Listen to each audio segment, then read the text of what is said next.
Hello everyone, my name is Phan Thị Yến and I'm from K65EngB. My student code is 651398389. Today I will present about adaptation technique. In Vietnamese it means dịch thoát ý. Let's move on definitions of adaptation technique. Adaptation is synonymous with pattern and accommodation. Accommodation is used in reference to the adaptation of variational translation. Translator will create complete translation on and generate mutually beneficial cooperation between original work and translator.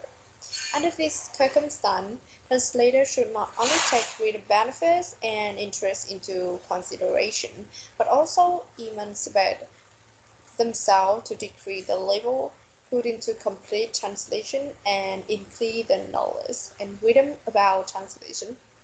Đây có nghĩa là định nghĩa của adaptation. Thích ứng nó là từ đồng nghĩa với phục vụ và chỗ ở chính là từ chỉ sự thích nghi của dịch đa dạng. Người dịch sẽ phá vỡ cái bản dịch hoàn chỉnh và sẽ tạo ra sự hợp tác cùng có lợi giữa nguyên tác và dịch giả. Ở trường hợp này thì người dịch không chỉ lấy lợi ích của độc giả đặt lên hàng đầu mà còn phải dịch thoát ý được cái bạn dịch ấy ra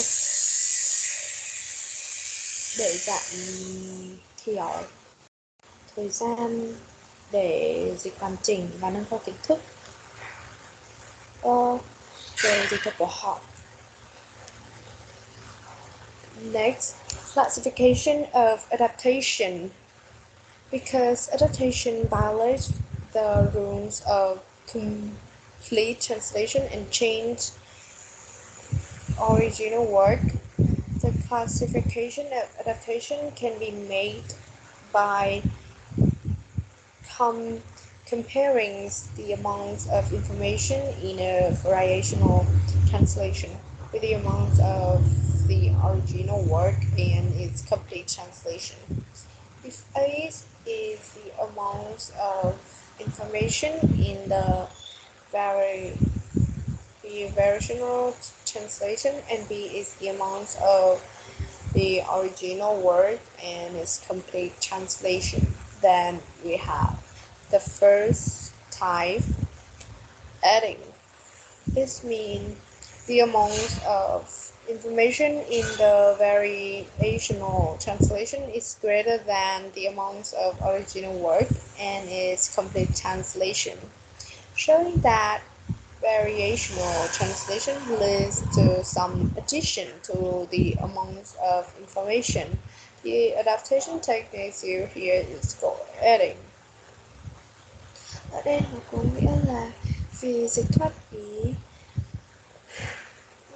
vi phạm các quy tắc của bản dịch hoàn chỉnh và làm thay đổi đi cái tác phẩm gốc, cho nên cái phân loại của dịch thoát ý có thể được thực hiện bằng cách so sánh được lượng thông tin trong bản dịch được cải biên với lượng thông tin trong tác phẩm gốc và bản dịch của nó. Nếu A là lượng thông tin trong bản dịch biến thể và B là lượng thông tin trong tác phẩm gốc và bản dịch hoàn chỉnh của nó, thì chúng ta sẽ có được dạng đầu tiên, đấy là thêm bớt,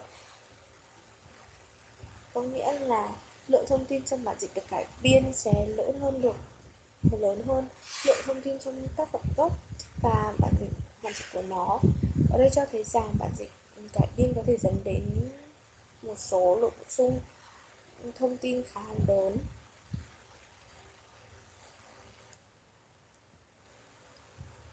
The next type is called deleting.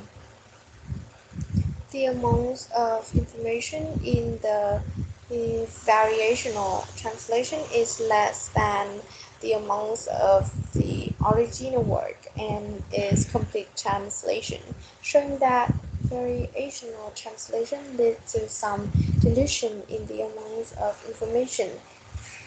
Circle deleting. Dạng thứ hai là dạng xóa và bớt thông tin. Lượng thông tin của bản dịch cải biên sẽ ít hơn lượng thông tin trong tác phẩm gốc và bản dịch hoàn chỉnh của nó. Ở đây cho thấy rằng là bản dịch cải biên có thể có một số thông tin được lược bỏ.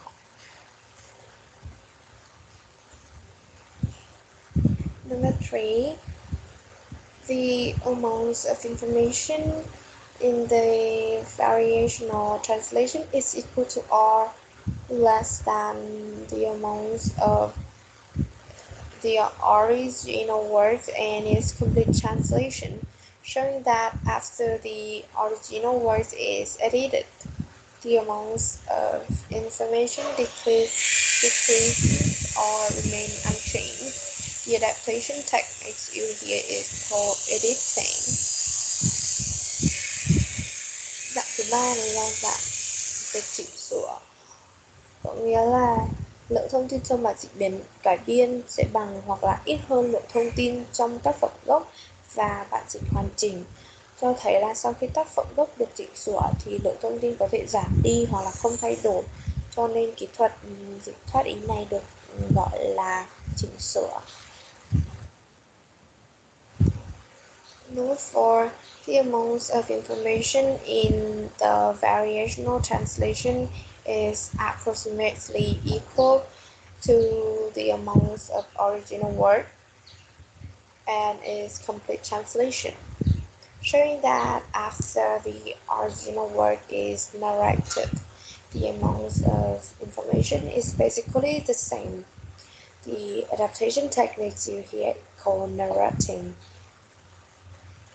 Loại thứ tư là kỹ thuật tuần thuật, có nghĩa là lượng thông tin của bản dịch biến thể có thể xấp xỉ hoặc bằng lượng thông tin trong tác phẩm gốc và bản dịch hoàn chỉnh của nó, cho thấy rằng sau khi tác phẩm gốc được tường thuật lại thì lượng thông tin cơ bản là giống nhau, cho nên kỹ thuật dùng ở đây được gọi là tường thuật.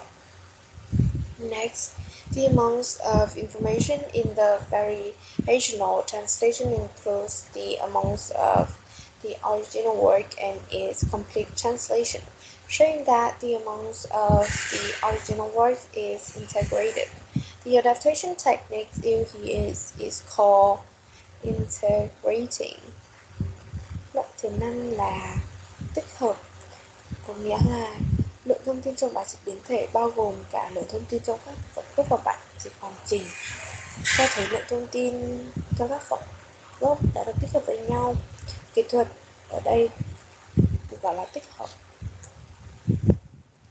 Number 6, the amounts of information in the variational translation is far less than the amounts of the original work and its complete translation, showing that the amounts of information in the original work is really condensed.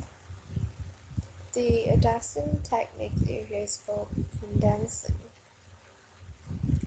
Thứ 6 đó là cô đặc. Lượng thông tin trong bản dịch biến thể sẽ ít hơn nhiều so với lượng thông tin trong tác phẩm gốc và bản dịch hoàn chỉnh, cho thấy lượng thông tin trong tác phẩm gốc được cô đặc hơn rất nhiều, cho nên nó được gọi là cô đặc. The last one, the amounts of information in the variational translation is similar to the amounts of the original work and its complete translation, showing that after the alteration of the original work, the amounts of information in the variational translation is more or less the same as in the original work. So it's called altering. Loại cuối cùng là biến đổi, có nghĩa là lượng thông tin trong bản dịch biến thể tương đương với lượng thông tin trong tác phẩm gốc và bản dịch hoàn chỉnh của nó, cho thấy rằng sau khi tác phẩm gốc thay đổi thì lượng thông tin trong bản dịch cải biên sẽ ít nhiều giống với bản dịch gốc, cho nên nó đọc phải là khai được. So we come to practice about deleting. Deleting refers to deleting information that target reader do not want, including drafts or redundancies. In other words, it means that translator can accept or reject part of original words in the process of variation or translation and should attempt to balance the supply and demand between the original work and the target reader. From the perspective of translation practice, the information that tells us how language reader demand should be retained. The materials originally intended for Chinese reader should be adapted if they are translated for foreign reader. That is to say, some information should be deleted for better communication. And by the end of my presentation, I thank you for watching. Anyway.